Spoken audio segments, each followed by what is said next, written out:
I used to work night shifts at a small store. When I say small, I mean less than 10 aisles small. Now, since it was small, there were only about 2 checkout lines. At around midnight, a black Ford Taurus pulled into the parking lot. Instead of getting out with a gun like most stories, he just kept flashing his lights. I thought it was just another teenager pranking me. But a really tall guy, maybe 6'5", got out and came in. He had a black trench coat and what I think was a skin-tight mask. Naturally, I pulled out my phone and started texting my manager. It took a while, but he finally replied. I told him that I think we're gonna get robbed. He told me to calm down and he'll be over soon.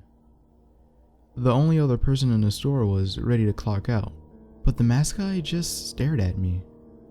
I looked back at the items, pretending not to notice, and wrote on, "Please stay. The store might get robbed." He just chuckled and walked off, but the guy kept staring at me. I eventually asked if he needed anything, but he just stood there. I saw another pair of headlights, my manager, and when he walked in, he didn't see the masked guy. I kept pointing toward him, but my manager couldn't see him. I eventually walked over to the masked guy and said, "Hi, my name's Samantha. Do you need anything?" After asking, my manager started laughing. He asked, "Why are you talking to the wall?" I have no mental illnesses or anything, but I know what I saw, and there was a guy there.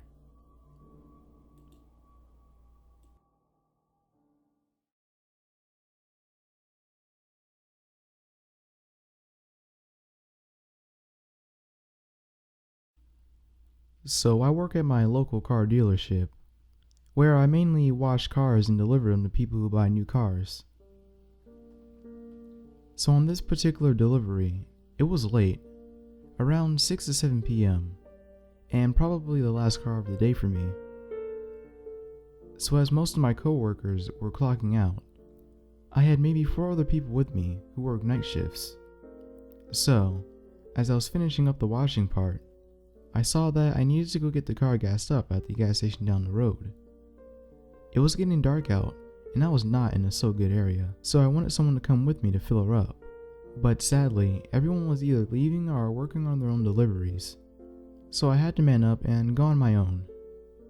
Now, if I hadn't already said, this is my first job, and one of my first deliveries at night, ironically.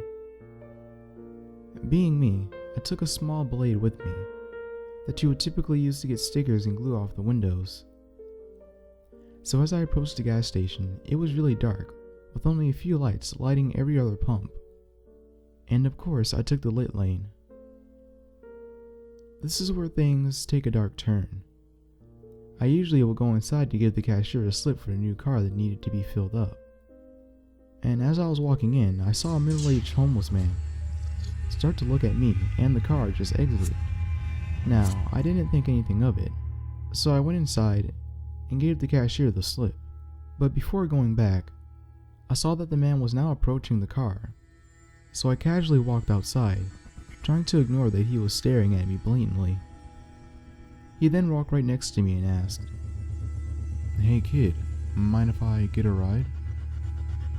I then replied, "No, sorry sir, we're not allowed to give people rides." He then asked me again, totally ignoring what I had just told him, "Can I get a ride in your car? I need to go somewhere where you can meet my other friends." No, sorry sir, but I can't do that."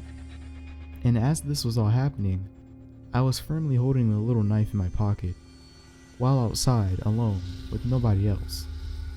The man then proceeded to take a knife out of his jacket. "So, you gonna take me or what?" he said with a low voice. That's when I had knew what I had to do. Being me, I didn't try and fight him, as his knife was considerably bigger than mine, by 80%. So I said, Yeah, sure, I'll take you.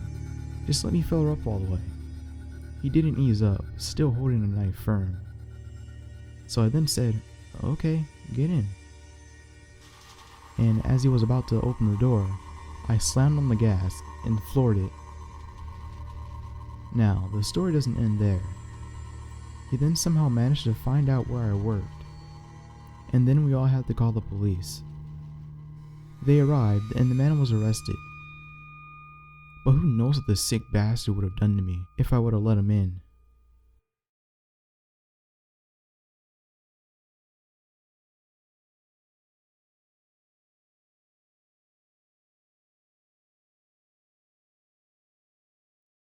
Sweet dreams.